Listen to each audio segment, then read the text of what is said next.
to Couch Potato Diary on this Monday. My name is Peter Klein. Thank you very much for tuning in today as we focus on another big Sunday in the National Football League. We also get into what happened on Saturday at the Ultimate Fighting Championships, last event of 2023, and we will also have a diary entry on the Calgary Flames victory over the Tampa Bay Lightning. Thank you all so much for tuning in. As always, you're here. You may as well like the video and subscribe to the channel. You can also find me on social media, Twitter, Instagram, and TikTok. I'm at Primetime Klein, twitch.tv/primetimepk, and you can email this show at couchpotatodiary@yahoo.com. Schedule for the week, it's business as usual with one exception. I am going to be on Sportsnet 960 The Fan all this week. Monday to Thursday, I am on Sportsnet Today from 1 p.m. to 3 p.m. And then on Friday, I am going to be 6 a.m. to 9 a.m., all of those Mountain Time. And then next week, the 27th to the 29th, I am going to be 6 a.m. to 9 a.m. as well. But these podcasts should go on without a hitch. That is the plan right now. We'll see if my voice holds up. But anyway, if we're worried about my voice holding up, I shouldn't do long intros, and we should just get into talking some football.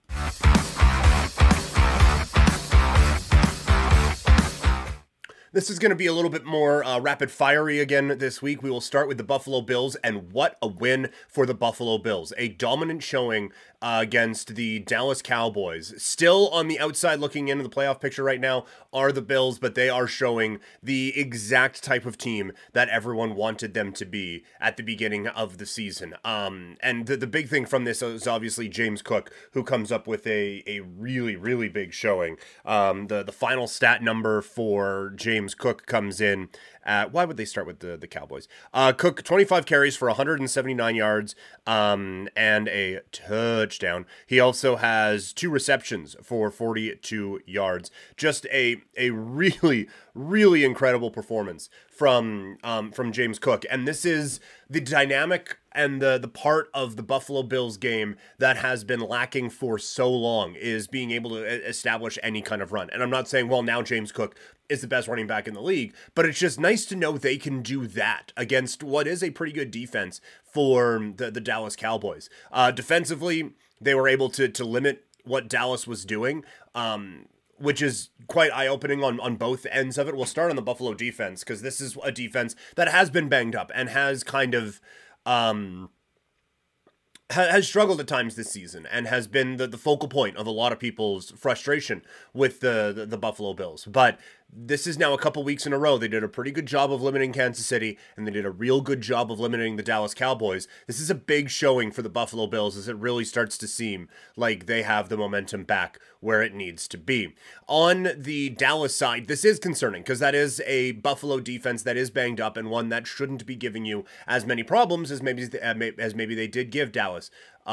So this is, I'm not going to panic. You guys know I'm a bit more of a Cowboys believer than a lot of people out there. I do think that it's concerning to get just shit pumped like this, absolutely. But I still think this is a good team. I still think this is a pretty complete team, but they're not the blow-away favorite. When they face stiff competition, it sometimes doesn't go their way.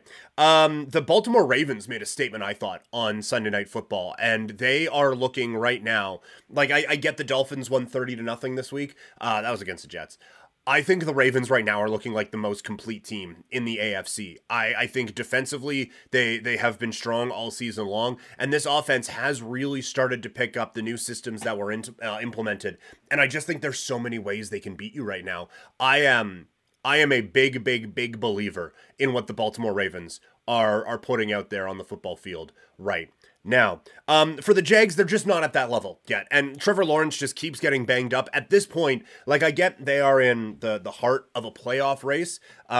Taking a look at the standings today here real quick. Jacksonville obviously still leads the AFC South, so they are in a playoff spot. But they're in a 3-way tie now with the Colts and with the Texans. And so it's a tough spot for them to just say, like, oh yeah, just rest Trevor Lawrence, because, you know, you need him healthy for the playoffs. Need to get into the playoffs right now. And the Colts and the Texans are hot on their heels. But we'll see. Like, they may be forced to keep him out this week with Trevor Lawrence possibly in concussion protocol. So we'll see what goes down with that. But this game just showed Jacksonville, like they are further along than they were a couple of years ago, and that's great. But they are not on the championship level in the AFC. The Bengals just keep getting the job done. Going back to Saturday, what a touchdown by T. Higgins.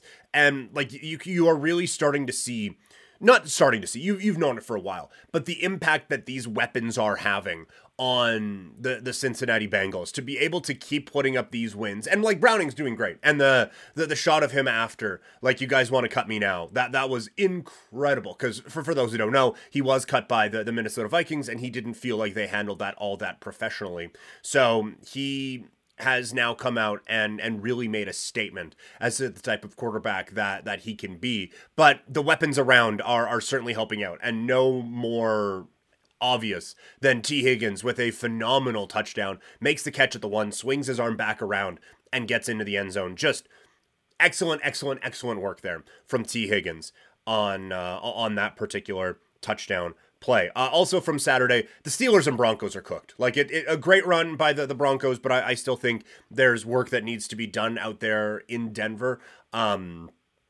Like they're not as bad as I thought they were going to be. I will absolutely say that, but they also aren't as good as I think people wanted to believe during the streak. And the Steelers, they're going with Mason Rudolph. They so desperately need a quarterback now coming into this next season. Like they need to get this position figured out, because the rest of the team has shown that they are right there. And I think they are one of many teams that needs to get that quarterback position figured out next season. The Browns squeak out another win. They are just grinding these victories out, and it's impressive to see. I pushed back quite a bit on Cleveland at the beginning of the year, in part because of the Deshaun Watson situation, for sure. But this defense is not as good as people thought they were going to be when everyone was talking about how this was going to be a historic defense. But this is a really good defense, and they are putting themselves in positions to win, and they are going to be a team. Like, Flacco certainly is not perfect, but he's good enough, and he is putting this team in positions to win the last couple of weeks, and it's quite the thing to see out there in Cleveland right now. An awful loss for the Atlanta Falcons this week. They lose 9-7 to Carolina, and now that Brandon Staley is out, I think Arthur Smith is right in the crosshairs for everyone in the NFL, because this is not a team that should be struggling this much. I had to pick up Desmond Ridder this week to replace Justin Herbert in a 16-team league, and that didn't feel great, and it wasn't a great performance. Now, I ended up winning anyway. But to have to sit through and just see how dreadful this play is. Like, Desmond Ridder isn't it. Arthur Smith isn't it as the coach. Atlanta needs, I think, a couple of overhauls, because, again, there's talent on this roster. There's a lot of talent on this roster. It's not being utilized or taken advantage of in any way. And lastly, the Packers coming back down to earth. They had a couple of good weeks, and I don't think you need to blow it up. But I do think that Green Bay, this is a year of development, and they haven't had one of those out in Green Bay in a really long time. But shout out to Tampa Bay Buccaneers, who continued to hang around for a shot at a division crown. One more game tonight. It is the Philadelphia Eagles against the Seattle Seahawks. Obviously, a lot of concern around Jalen Hurts' health coming into this game, so that's why the line has fluctuated a little bit. I believe last I checked, it was Philadelphia -3, which would be really interesting. Even if Marcus Mariota comes in, I kind of like that line. I feel like Philadelphia is going to figure this thing out. There's too much talent on that team to struggle in this way. So I like Philadelphia in this spot here, even if it is Marcus Mariota under center. All right, it was a wild night in the Ultimate Fighting Championship. Didn't close all that wildly, though. Let's get into it with our UFC breakdown.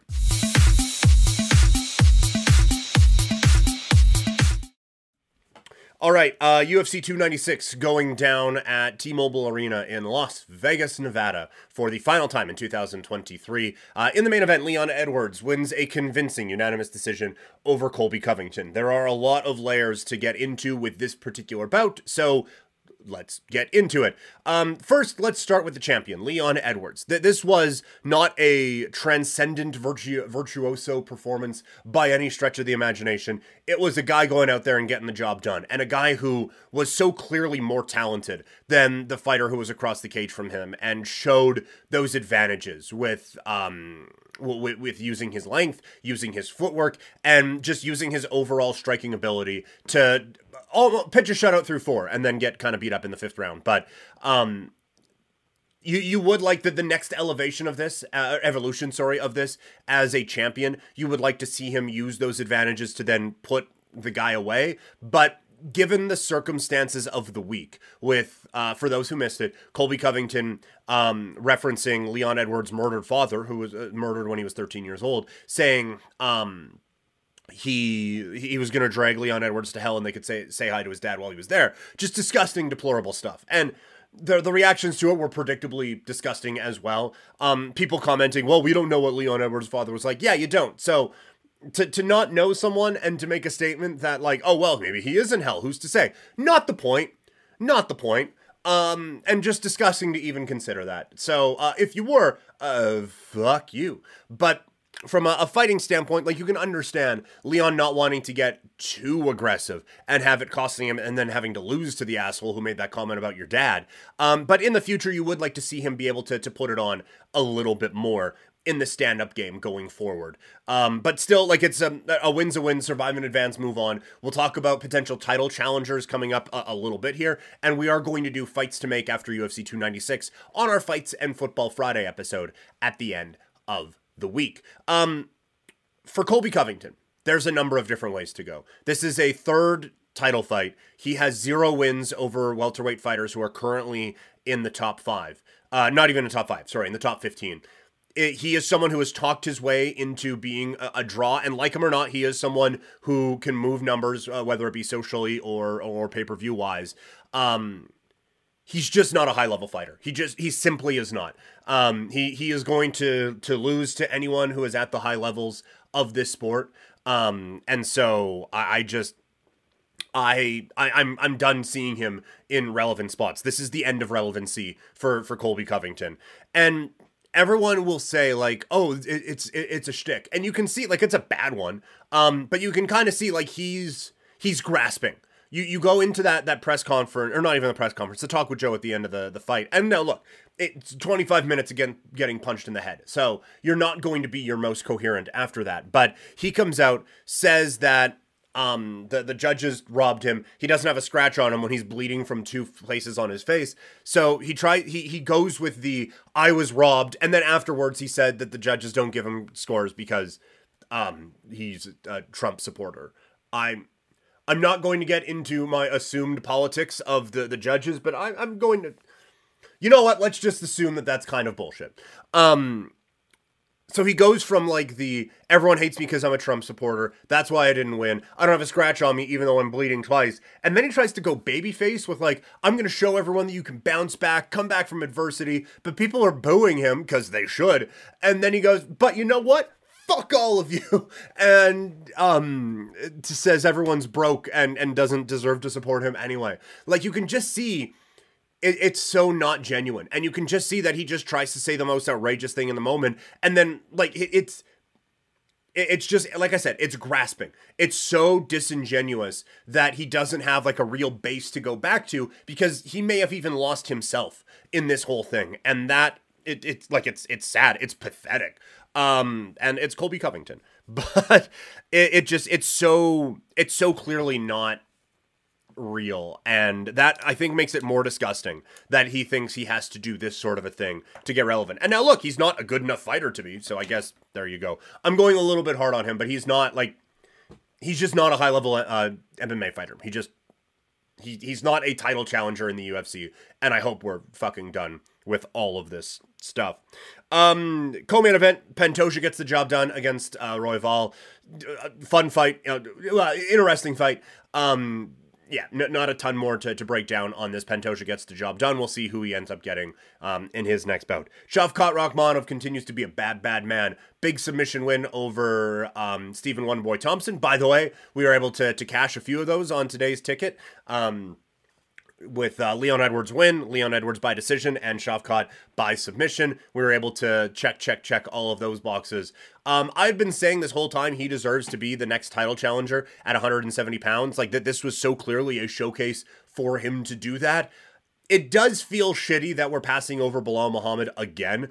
And so I wonder if Shavkat gets one more guy. Like, honestly, if he wants to powerbomb Colby on his head, wouldn't be the worst thing. But he could go, like, if he wants to wait, I would totally understand that. If he wants another fight, fine. I do wonder if they go Leon Edwards against Bilal Muhammad in England as the next bout, and then that sets up a match with Shavkat. But by the end of 2024, Shavkat Rakhmonov is absolutely going to be someone who is fighting for a championship in the Ultimate Fighting Championship. Tony Ferguson is kind of cooked. He loses a unanimous decision to Paddy Pimblett. Like, Paddy Pimblett gets back on track with a win, but he's, again, it's not the dominant performances that you want to see, and so Pimblett is not the level of fighter that Tony Ferguson should be losing to if he has anything left, and I simply don't believe he has anything left. And Josh Emmett with a late submission for KO of the year, absolutely stopping Bryce Mitchell in his tracks for a knockout win. It's a big win for Josh Emmett to kind of get him going again. For Mitchell now, this is really difficult because he got his ass kicked by Topuria, and now this one, it looked uncomfortable. This feels like one of those ones that could be kind of a fork in the road, like who he was before and who he was after as a fighter. And it sucks to say that, but it really genuinely feels like that could be the case. So that is your UFC 296 breakdown. All right. This Saturday, the Calgary Flames picked up a win over the Tampa Bay Lightning. For bigger picture conversations on that, I was on Game Over Calgary on Saturday, and I'm going to be on Sportsnet 960 The Fan by the time a lot of you are listening to this. So not going to do big picture stuff. We're going to do a diary entry, which is just a blow-by-blow breakdown of the Flames win over the Tampa Bay Lightning. Oh, wait for it. Wait for it.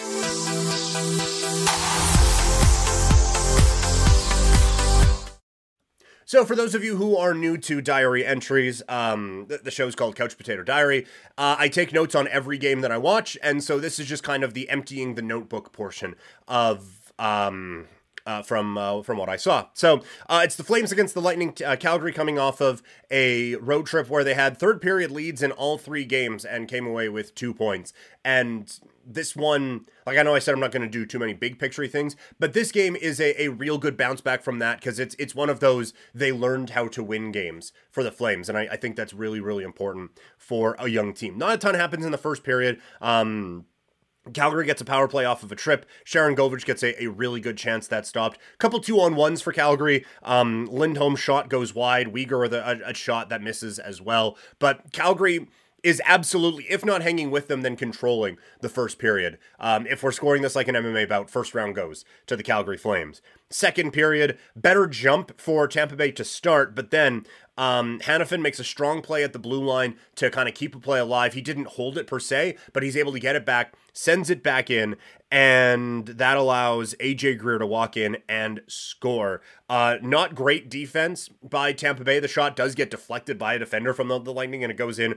Greer has 5, and the fourth line was really strong in this game, and you love to see it from a Calgary perspective. A fourth line that was maligned last year with the Richie of your choosing and Lucic, along with why am I blanking? Trevor Lewis. But now, like, this fourth line has been a lot of fun so far this season. Tampa Bay tries to answer Kucherov. I feel like always there are guys who are really good goal scorers, and then they make a couple passes, and the commentators will always be like, kind of an underrated playmaker. That does feel like Kucherov, though, because you just think of him as just spamming one-timers and shooting the bejesus out of the puck. But the guy can pass as well, and he showed that with a couple of really good passes in front that just got knocked away. Calgary gets a rush chance. Coleman, the rush gets broken up, but he's able to win the puck again in the corner, gets it back to Uyghur, point shot, scores. Great work down low by Blake Coleman, who has been phenomenal this season. And I think, honestly, kind of, like, I think he has been great for the Flames. And if they are going to continue to pursue winning, he is someone you want to keep around. I wonder if he is someone who doesn't go on the rental market. Like, if the Flames want to make a big move, I wonder if Blake Coleman helps a contender for a couple of years, and you maybe get a little bit more out of that return.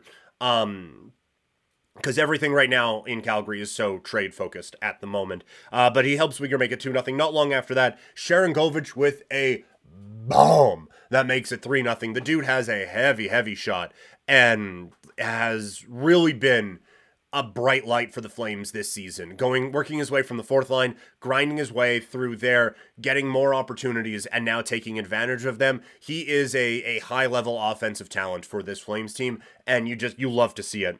So he gets the goal that makes it 3-0. And at that point, like, Tampa Bay just looked kind of lifeless in this second period. Two more real good shifts for the fourth line to end this period. Specifically, Greer and Ruzicka. I know I've piled on Dubé before. I just simply didn't notice him in this game. So there's that. But I was really, really a fan of what this fourth line was able to do. Third period, Sharangovich turns it over on the wall. Puck comes out in front. Braden Point scores. You don't love it from Sharangovich, but there was a couple of plays that could have been made that weren't after. So it's 3-1. And then there's a power play opportunity, and this power play is still lethal. Puck bounces to Stamkos, and while it's rolling, he just fires it top shelf. It's high-level talent at its finest. It's gross, it's disgusting, and it's 3-2. And all of a sudden now, Calgary is in... It feels like they're backpedaling a little bit. They don't have the same jump as Tampa Bay. The Lightning are all over them. But then, you get a good Greer forecheck. Gets in there, causes some problems. Shot ends up getting blocked, but it felt like that kind of turned the tide a little bit. Lindholm has a pass in tight that gets knocked, or that slides away, and then Connor Zary on the rush. He has Hagel all over him, and instead of trying to do too much, just put it on goal. It's a whiff by Vasilevsky, but it's a big moment for Zary. It's a 4-2 lead for the Flames, and at that point, it's basically over. And this is one of those games. It's one of those learning to win games. If they go on and win this one 4-0 and just cruise to victory, it's, hey, that's a really good win. But the fact that they faced adversity from a team that very recently has won a Stanley Cup and has competed for several others, the fact that they were able to get kind of punched in the mouth by those guys and answer back is a really strong, I think, game for young kids like Zary and Sharangovich to kind of grow from and develop from moving forward. So that's what I saw on Saturday night from the Flames against the Tampa Bay Lightning. That is your diary entry. Let's close this thing out today with today's ticket.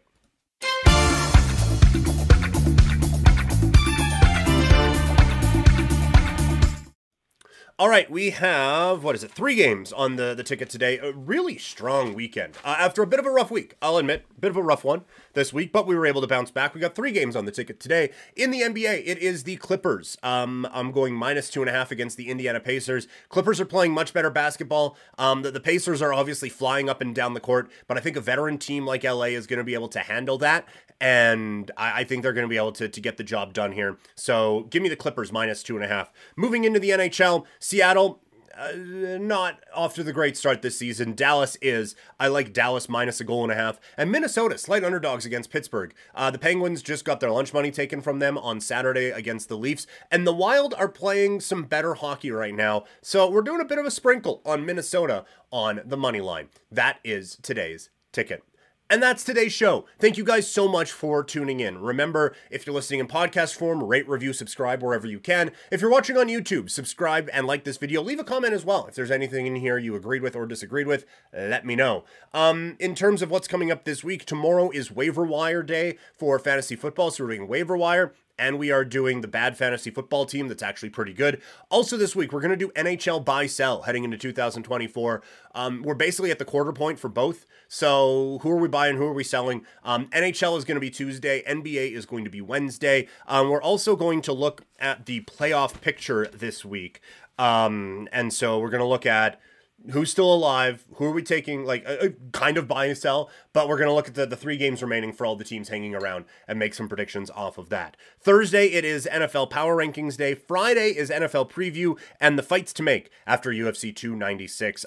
Going to be more year in review type of stuff next week. That's going to be the plan right now. Again, I'm on Sportsnet 960 The Fan, 1 to 3 on Monday through Thursday this week, and then 6 a.m. to 9 on Friday, and then the 27th, 28th, 29th after that next week. Find me on social media, Twitter, Instagram, and TikTok. I'm at Primetime Klein, twitch.tv/primetimepk, and you can email this show, couchpotatodiary@yahoo.com. One more plug, I'm going to be on Game Over tonight against the Florida Panthers. Once that game is done, check me out on the SDPN YouTube channel, or wherever you're listening to this podcast, however you are consuming this bit of content. That's all I got. Thank you guys so much. I will talk to you guys later.